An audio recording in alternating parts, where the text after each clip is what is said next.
एक राजा की 3 रानियां। राजा धर्मवीर की 3 रानियां थीं। सबसे बड़ी रानी सत्यवती बहुत ही बहादुर थी। मंझली रानी रुक्मणी बहुत होशियार थी और सबसे छोटी रानी काजल बहुत ही सुंदर थी। धर्मवीर उन तीनों के गुणों से प्रभावित था और तीनों को एक बराबर प्यार करता था। परंतु छोटी रानी काजल चाहती थी कि राजा सिर्फ उससे ही प्रेम करे, जिसके लिए वो कुछ भी करने को तैयार थी।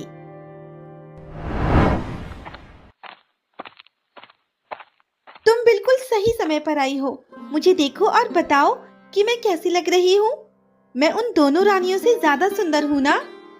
छोटी रानी जी, आपकी सुंदरता के आगे बड़ी रानी और मछली रानी कहीं नहीं दिखती। और ये हार तो आपकी सुंदरता को और भी बढ़ा रहा है। इससे आपकी सुंदरता में 4 चांद लग गए हैं। वो तो होना ही था। ये हार मुझे महाराज ने जो भेंट किया है, वो मुझे सबसे अधिक प्रेम करते हैं। मुझे तो लगता है कि राजा आपसे अधिक प्रेम मछली रानी से करते हैं। तुम ऐसा कैसे कह सकती हो कि राजा मुझसे कम प्रेम करते हैं? रानी जी, मैं अभी अभी मछली रानी के कमरे से आ रही हूँ। राजा जी उनके साथ शतरंज खेल रहे हैं। इसका मतलब है उन्हें मछली रानी से अधिक प्रेम है और उन्हें उनके साथ रहना ज्यादा अच्छा लगता है। काजल धर्मवीर को रिझाने के लिए पूरा दिन सजती संवरती रहती थी और दासी ये बात जानती थी कि काजल दोनों रानियों से चिढ़ती है, इसीलिए वो उन्हें उन दोनों के खिलाफ भड़काती थी। बड़ी रानी जी, आप यहाँ सैनिक के साथ तलवारबाजी का अभ्यास करती रह जाओगी और राजा जी अपना सारा प्रेम मछली रानी और छोटी रानी पर लुटा देंगे। उन्हें तो आपका ख्याल भी नहीं है। तो क्या हुआ, वो दोनों भी तो मेरी ही तरह महाराज की पत्नियां हैं। उन दोनों की ही तरह वो मेरा भी ख्याल रखते हैं। तुम जाओ यहाँ से, मुझे अभ्यास करने दो। राजा जी ने छोटी रानी को हार दिया है और मछली रानी के साथ उनके कक्ष में शतरंज खेल रहे हैं, लेकिन उन्होंने आपको कुछ भी नहीं दिया। उन्हें तो आपकी चिंता ही नहीं है। मैंने कहा ना, तुम जाओ यहाँ से, मुझे परेशान मत करो। काजल की तरह ही दासी रुक्मणी और सत्यवती को भी भड़काती थी, लेकिन वे दोनों उसकी बातों पर ध्यान नहीं देते थे। आज तुम हमसे नहीं जीत सकती रुक्मणी, आज हम तुम्हें हरा देंगे। ऐसा कभी नहीं हो सकता महाराज। शतरंज में मुझे कोई नहीं हरा सकता। ये हुई शय और मात। लेकिन ये तुमने कैसे किया? हमने तो तुम्हें फंसा दिया था। हमारे तो कुछ समझ में नहीं आ रहा। ये सब मेरे दिमाग का खेल है महाराज। आप तो जानते ही हैं कि इस पूरे राज्य में मुझसे ज्यादा होशियार और कोई भी नहीं है। तुम ठीक कह रही हो रुक्मणी, तुम सचमुच बहुत होशियार हो, इसीलिए तो हम तुमसे इतना अधिक प्रेम करते हैं। आपके कहने का मतलब है कि अगर मैं होशियार नहीं होती तो आप मुझसे प्रेम नहीं करते? हमारे कहने का वो मतलब नहीं था रुक्मणी। मैं सब समझती हूँ महाराज। आप सिर्फ बड़ी रानी और मछली रानी से ही प्रेम करते हैं, मुझसे प्रेम नहीं करते। रुक्मणी ने तो हमें अपनी बातों से फंसा दिया। अब हम क्या करें? क्या सोच रहे हैं महाराज? मेरी बात का उत्तर दीजिए। आप किस रानी से सबसे अधिक प्रेम करते हैं? हाँ हाँ, उत्तर दीजिए महाराज। आप किस रानी से सबसे अधिक प्रेम करते हैं? मैंने सुना है कि आपने काजल को हार भेंट किया है और यहाँ रुक्मणी के साथ समय बिता रहे हैं, लेकिन मुझे कुछ भी नहीं दिया। क्या महाराज ने काजल को हार दिया? मुझे तो इस बात की जानकारी भी नहीं थी। अरे वाह, महाराज ने सिर्फ मुझे हार भेंट किया है। इसका मतलब है कि वो हम तीनों में सबसे अधिक प्रेम मुझसे करते हैं। वो तो करेंगे ही। तुम हम तीनों में सबसे सुंदर जो हो, है ना महाराज? हम तुम तीनों से एक बराबर प्रेम करते हैं, ना किसी से कम और ना किसी से ज्यादा।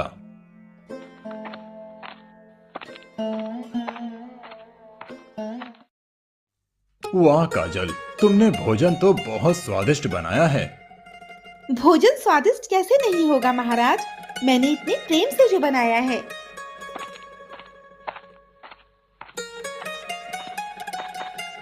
महाराज, मैंने बड़े प्रेम से खीर बनाई है, खाकर देखिए, खीर भी बहुत स्वादिष्ट है। महाराज, मैंने स्वादिष्ट जलेबियां बनाई है, जल्दी से खाकर बताइए स्वादिष्ट है या नहीं। बताइए महाराज, काजल के हाथ का बना भोजन अधिक स्वादिष्ट है या मेरे हाथ की बनी जलेबियां अधिक स्वादिष्ट हैं, या फिर रुक्मणी के हाथ की बनी खीर? आप तीनों के ही हाथों में जादू है। आप तीनों के हाथों के बने पकवान स्वादिष्ट हैं। हम बहुत खुशकिस्मत हैं जो हमारी तीनों रानियां हमसे इतना प्रेम करती हैं। तुम यहाँ क्या कर रही हो सत्यवती? जल्दी से यहाँ से जाओ, बहुत तेज आंधी तूफान आने वाला है। आने दीजिए महाराज, मैं आंधी तूफान से नहीं डरती। तुम्हारी इसी बहादुरी की वजह से तो हम तुमसे इतना अधिक प्रेम करते हैं। आपके कहने का मतलब है कि आप मुझसे नहीं बल्कि मेरी बहादुरी से प्रेम करते हैं। हमारे कहने का मतलब है कि हम तुमसे प्रेम करते हैं। मुझे पता है महाराज कि आप मुझसे प्रेम नहीं करते। हम तीनों रानियों से ही एक बराबर प्रेम करते हैं। हमारे लिए आपकी बहादुरी, रुक्मणी की होशियारी और काजल की सुंदरता एक समान है। मुझे सब पता है महाराज, मैं तो आपसे मजाक कर रही थी। महाराज की जय हो। सैनिक, तुम इतने घबराए हुए क्यों हो? सब ठीक तो है ना? महाराज, गुप्तचर ने बताया है कि पड़ोसी राज्य के राजा हमारे राज्य पर आक्रमण करने वाला है। फिर तो हमें जल्दी से जल्दी युद्ध की तैयारी करनी होगी। गुप्तचर ने यह भी बताया है कि उसकी सेना हमारी सेना से बहुत विशाल और शक्तिशाली है। उसके पास 500 हाथी, 2000 घुड़सवार और 10,000 सैनिक हैं। इतनी विशाल सेना से हमारी सेना नहीं जीत सकती। अब हम क्या करें? अब हमें रुक्मणी से सलाह लेनी चाहिए। आप बिल्कुल ठीक कह रहे हैं महाराज। रुक्मणी जरूर कोई ना कोई रास्ता निकालकर हमें आने वाली मुसीबत से बचा लेगी। क्या बात है महाराज, आप काफी परेशान दिख रहे हैं। रुक्मणी, हमें तुम्हारी सहायता चाहिए। मैं आपकी क्या सहायता कर सकती हूँ? धर्मवीर सैनिक द्वारा बताई गई पूरी बात रुक्मणी को बताता है। बस इतनी छोटी सी बात के लिए आप परेशान हो रहे हैं।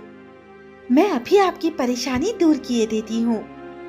भला वो कैसे? उस राजा को लगता है कि हमारे राज्य की सेना उसके राज्य की सेना से कमजोर है, इसीलिए वो हम पर आक्रमण करने वाला है। अगर उसे ये खबर मिले कि हमारे राज्य की सेना उसके राज्य की सेना से बड़ी है, तो वो हम पर कभी आक्रमण नहीं करेगा। लेकिन ये होगा कैसे? महाराज, आप कुछ गुप्तचरों को उसके राज्य में भेज दीजिए। वो वहाँ जाकर ये अफवाह फैलाएंगे कि राजा धर्मवीर की सेना में 1000 हाथी, 10,000 घोड़े और 50,000 पैदल सैनिक हैं और इतने ही तीरंदाज भी हैं। तुम्हारी तरकीब तो अच्छी है, लेकिन असफल हो गई तो? ऐसा कभी नहीं होगा महाराज। जब वो राजा हमारे राज्य की शक्तिशाली सेना के बारे में सुनेगा, तो हमारी सेना से डर के हमारे राज्य पर आक्रमण करने का विचार छोड़ देगा। जैसा रुक्मणी ने कहा था, कर्मवीर ने ठीक वैसा ही किया। आज बहुत देर हो गई, महाराज अब तक नहीं आए। छोटी रानी जी, आप यहाँ महाराज का इंतजार कर रही हैं और महाराज वहाँ मछली रानी के कमरे में हैं। न जाने क्या जादू कर दिया है उसने, महाराज उसी के आगे पीछे घूमते रहते हैं, मेरी तरफ तो देखते भी नहीं। मछली रानी बहुत ही चालाक है, देखना एक दिन वो महाराज को अपने बस में कर लेंगी, फिर महाराज आपकी तरफ देखेंगे भी नहीं। तुम ठीक कह रही हो दासी, अब मुझे कुछ करना ही होगा।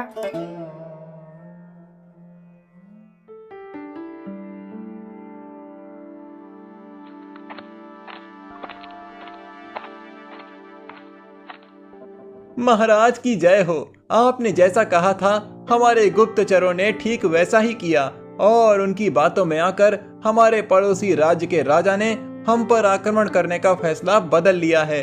अब वो आक्रमण नहीं करेगा। तुम्हारी तरकीब काम आ गई रुक्मणी। अब हमारा राज्य सुरक्षित है। हमारे राज्य में तुमसे होशियार कोई भी नहीं है, लेकिन अब हमें आने वाले खतरे के लिए तैयार रहना होगा। आप बिल्कुल सही कह रहे हैं महाराज। सत्यवती युद्ध कला में माहिर है और रुक्मणी को राजनीति और कूटनीति आती है। इसीलिए हम सत्यवती के साथ मिलकर अपने सैनिकों को युद्ध कला में और अधिक माहिर करेंगे और रुक्मणी के साथ मिलकर राजनीति और कूटनीति रणनीतियां बनाएंगे। और मैं क्या करूंगी महाराज? आप हमारे लिए स्वादिष्ट भोजन पकाना। नहीं महाराज, मैं भी आपके साथ ही रहूंगी। बिल्कुल नहीं, जैसा हमने कहा है आप वैसा ही करेंगी। काजल गुस्सा होकर वहां से चली जाती है। कर्मवीर रुक्मणी के साथ मिलकर आने वाली किसी भी मुसीबत से निपटने की रणनीति बनाने लगता है और सत्यवती सैनिकों को तलवारबाजी सिखाने लगती है।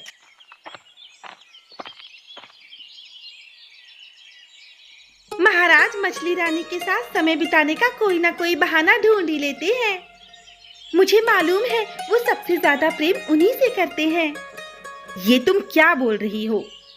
कुछ नहीं महारानी।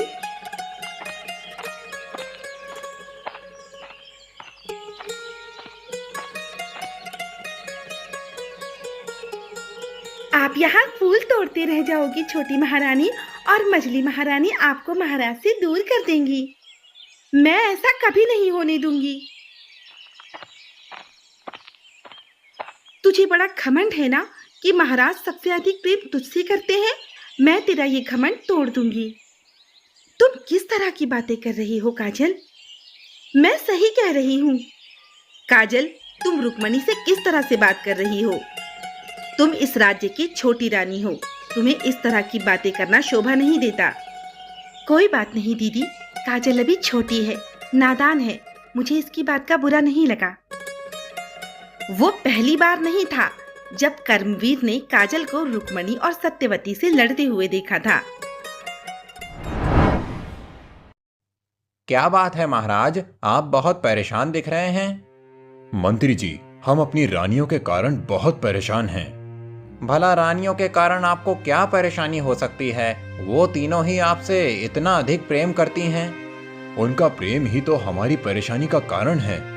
मैं आपकी बात नहीं समझा महाराज। भला उनका प्रेम आपकी परेशानी का कारण कैसे हो सकता है? सत्यवती, रुक्मणी और काजल तीनों ही हमसे प्रेम करती हैं, लेकिन काजल ऐसा सोचती है कि हम सिर्फ उससे ही प्रेम करें, हम सिर्फ उसके साथ ही रहें। हम जब भी रुक्मणी के साथ समय बिताते हैं तो उसे बुरा लगता है और वो फिर उससे झगड़ा करती है। हम चाहते हैं कि वो तीनों एक साथ प्रेम से रहें। काजल रुक्मणी और सत्यवती का सम्मान करने लगे। एक तरकीब है महाराज, जिससे वो छोटी रानी दोनों रानियों का सम्मान करने लगेंगी और एक साथ प्रेम से रहने लगेंगी। जल्दी से बताओ मंत्री जी, वो तरकीब क्या है? हाँ, यही एक तरीका है काजल के मन में रुक्मणी और सत्यवती के प्रति सम्मान की भावना पैदा करने का।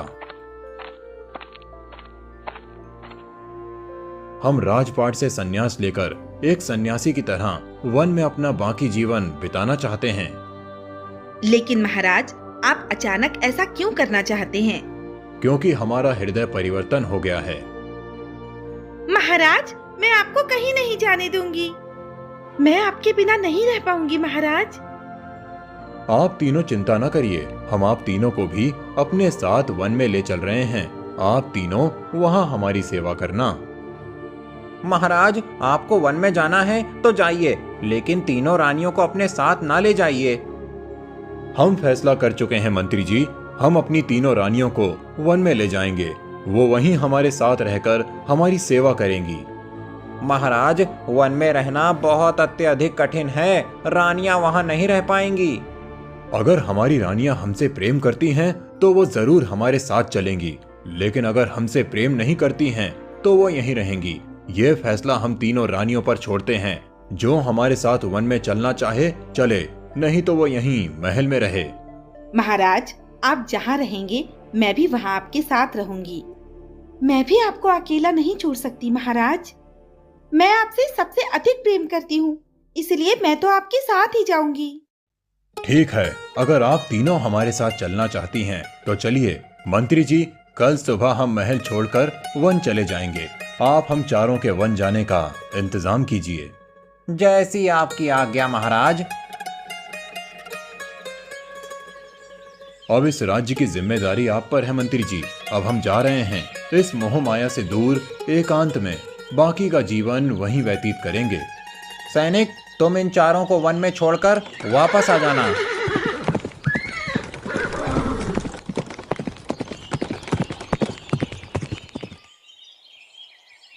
ये बहुत शांत जगह है, हम यहीं पर अपनी कुटिया बनाएंगे। आप तीनों यहाँ की साफ सफाई कीजिए, तब तक हम कुटिया बनाने के लिए लकड़ियाँ ले आते हैं। जब तक हम वापस ना आ जाएं, तब तक आप यहाँ से कहीं मत जाना। ये जंगल बहुत ही खतरनाक है, यहाँ बहुत से खतरनाक जानवर रहते हैं। न जाने महाराज ने संन्यास लेने का फैसला क्यों कर लिया, ये तो वही बता सकते हैं। मुझे यहाँ बिल्कुल भी अच्छा नहीं लग रहा। बहुत देर हो गई, महाराज अभी तक लकड़ियां लेकर नहीं आए। न जाने वो कहाँ रह गए। अब तो सूरज भी ढलने लगा है और हमारे पास उजाला करने के लिए कुछ भी नहीं है। मैं तो बहुत थक गई हूँ और मुझे भूख भी लगी है। मैं अपने साथ कुछ फल लाई थी, अभी तुम्हें खाने को देती हूँ। मुझे तेरे हाथ का कुछ भी नहीं खाना है। तीनों रानियां कर्मवीर का इंतजार कर रही थी, लेकिन वो लकड़ी लेकर नहीं आता है और अंधेरा हो जाता है। अब तो अंधेरा भी हो गया, अब हम अंधेरे में क्या करेंगे? आप चिंता न करिए दीदी, मैं अभी आग जला देती हूँ। ये लीजिए दीदी, आग का इंतजाम हो गया। तुम तो बहुत होशियार हो रुक्मणी। मुझे तो महाराज की चिंता हो रही है, न जाने कहाँ रह गए, अभी तक आए क्यों नहीं। हम दोनों को भी उनकी चिंता है, लेकिन क्या करें। महाराज ने हमें यहाँ से कहीं भी जाने के लिए मना किया था, हमें उनकी बात माननी चाहिए। तुम मानो उनकी बात, मैं जा रही हूँ उन्हें ढूंढने।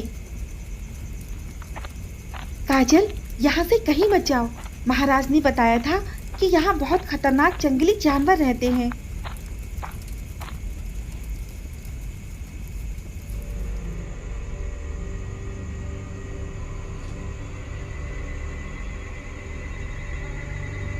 काजल, तुम ठीक तो हो ना? तुम्हें चोट तो नहीं लगी? दीदी, हमेशा मैंने आपके साथ इतना बुरा बर्ताव किया, आपसे अच्छे से बात भी नहीं की, लेकिन फिर भी आप मुझे बचाने के लिए शेर के सामने कूद गई। मुझे माफ कर दो दीदी। तुम मुझसे माफी मत मांगो, मुझे तुम्हारी किसी भी बात का बुरा नहीं लगा। तुम तो मेरी छोटी बहन जैसी हो। तुम्हारे हाथ से तो खून बह रहा है। काजल को अपनी गलती का एहसास हो चुका था, जिसके लिए वो शर्मिंदा थी। काजल रुक्मणी को अपनी बड़ी बहन मानने लगी थी। काजल और सत्यवती रुक्मणी को उठाकर बरगद के पेड़ के नीचे ले जाते हैं। वहाँ तीनों रात भर कर्मवीर का इंतजार करती रहती हैं, लेकिन वो नहीं आता।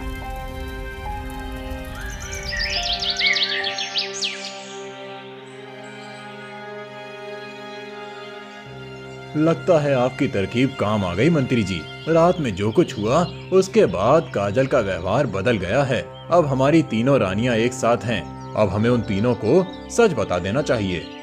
नहीं महाराज, अभी थोड़ा रुकिए।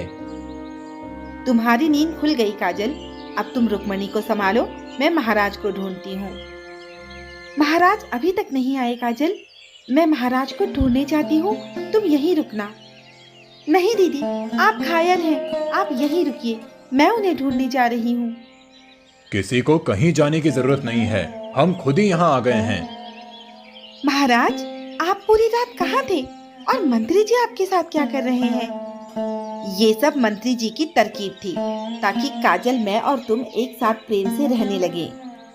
काजल हम दोनों से लड़ती थी ना, इसीलिए मंत्री जी ने हम तीनों को एक करने के लिए ऐसा किया।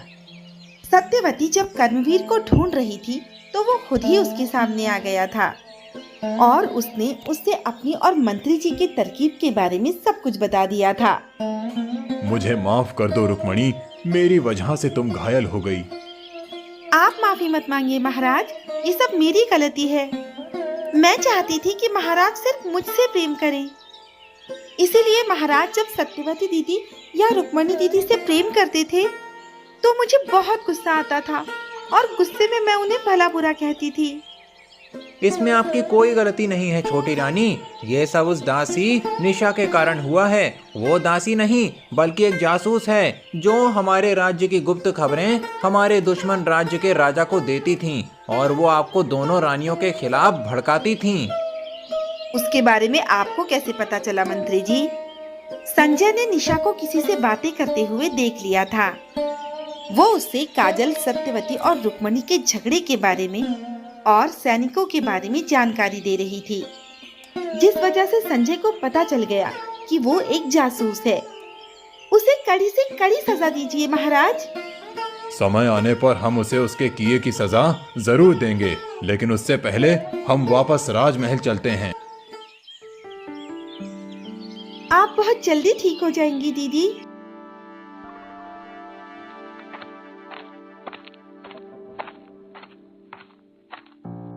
महाराज, हमारे गुप्तचरों ने बताया है कि हम पर आक्रमण होने वाला है। तुम चिंता न करो सेनापति, इस बार हमारी सेना पूरी तरह से तैयार है। हम उसे ऐसा सबक सिखाएंगे कि वो फिर कभी हम पर आक्रमण करने के बारे में नहीं सोचेगा।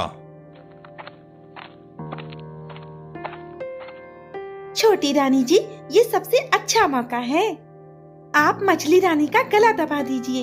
इन्हीं की वजह से महाराज आपसे दूर रहते हैं।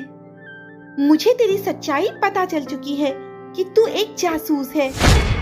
अब मैं तेरी बातों में नहीं आऊंगी। सेनापति, गिरफ्तार कर लो इसे।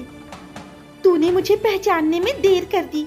मैंने अपना काम कर दिया है। बहुत ही जल्द राजा सूर्यवीर तेरे राज्य पर आक्रमण कर देंगे। अब हमारी सेना हर आक्रमण के लिए तैयार है। सेनापति जी, इसे काल कोठरी में बंद कर दो। सूर्यवीर राजा कर्मवीर के राज्य पर आक्रमण करता है, लेकिन हार जाता है क्योंकि कर्मवीर की सेना बहुत ज्यादा शक्तिशाली हो गई थी। कुछ दिनों बाद रुक्मणी पहले की तरह ठीक हो जाती है।